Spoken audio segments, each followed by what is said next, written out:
युद्धपरिश्रान्तं समरे चिन्तया स्थितं रावणं चाग्रतो दृष्ट्वा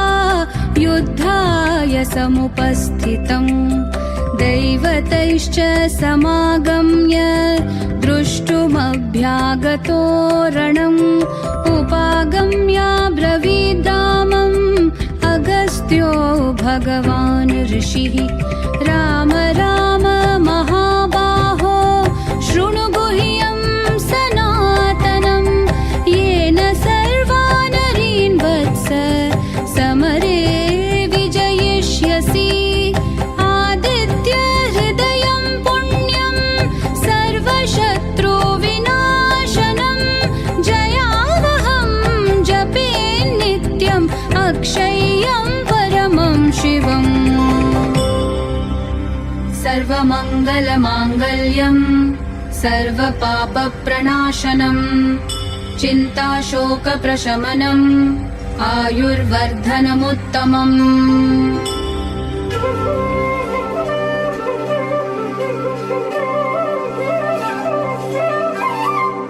रश्मिमन्तं समुद्यन्तं देवासुरनमस्कृतं पूजयस्व विवस्वन्तं भास्करं भुवनेश्वरं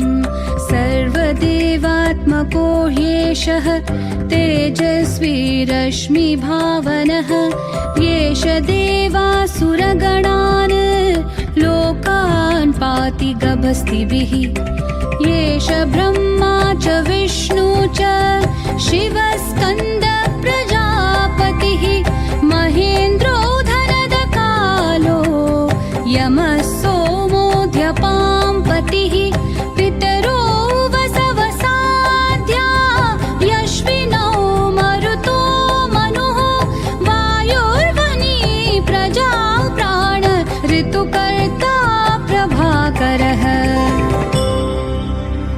आदित्यः सविता सूर्यः खगः पूषा गभस्तिमान्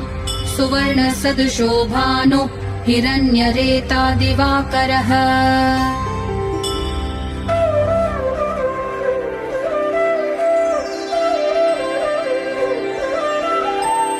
हरिदश्वः सहस्रार्चिः सप्त सप्तिर्मरीचिमान्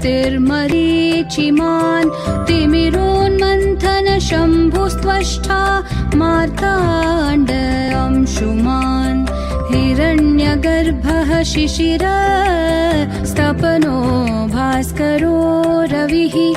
अग्निगर्भोदिते पुत्रः शङ्खशिशिरनाशनः व्योमनाथस्तमो भेदी ऋग्यजुस्सामपारगः घनवृष्टिरपां मित्रो विद्यवीथि प्लवङ्गमः आतपी मण्डली मृत्युः पिङ्गल सर्वतापनः कविर्विश्वो महातेजा रक्त सर्वभवोद्भवः नक्षत्रग्रहताराणामधिपो विश्वभावनः तेजसामपि तेजस्वी द्वादशात्मन्नमोऽस्तु ते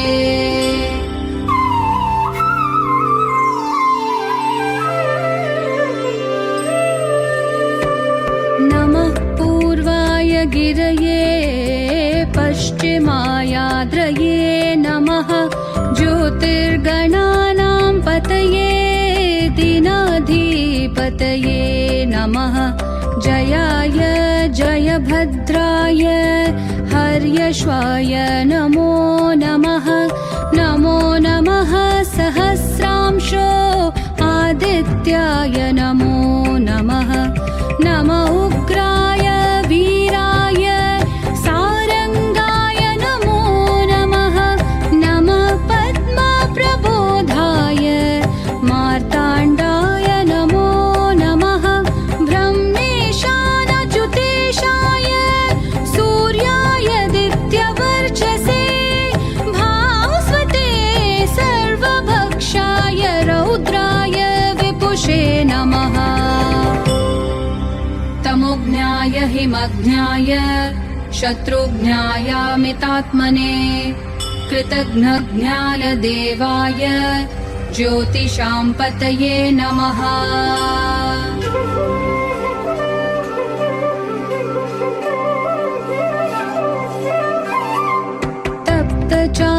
तप्तचामीकराभाय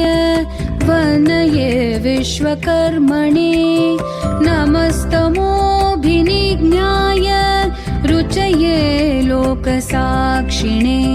नाशयत्येष वैभूतं तदैव सृजति प्रभुः पायत्येष तपत्येष वर्षत्येष गभस्तिभिः येष सुप्तेषु जागर्ति भूतेषु परिनिष्ठितः येष एवाग्निहोत्रं च फलं चैवाग्निहोत्रिणां वेदाश्च क्रतवश्चैव क्रतूनां फलमेव च यानि कृत्यानि लोकेषु सर्व एष रविप्रभुः येन मापत्सु कृच्छ्रेषु कान्तारेषु भयेषु च कीर्तयन् पुरुषः कश्चिन् नावसीदति राघव।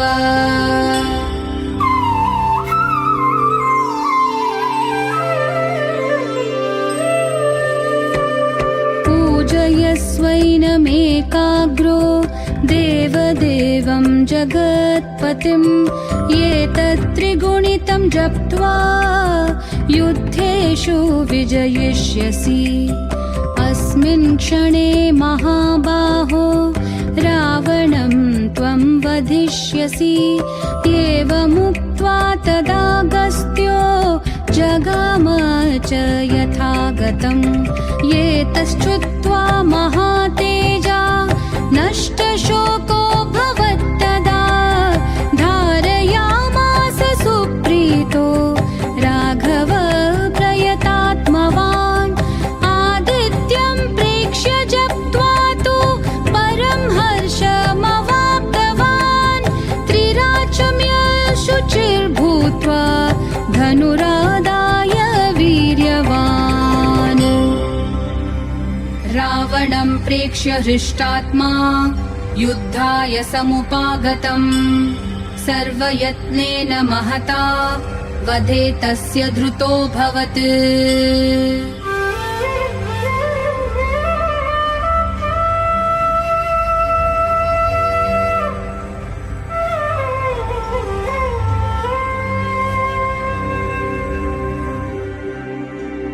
अथ रविरवदनिरीक्ष्य रामं मुदितमनाः परमं प्रहृष्ट्यमानः निशिचरपते समक्षं विदित्वा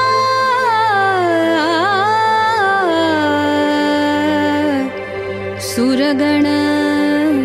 मध्यगतो वचस्त्वरे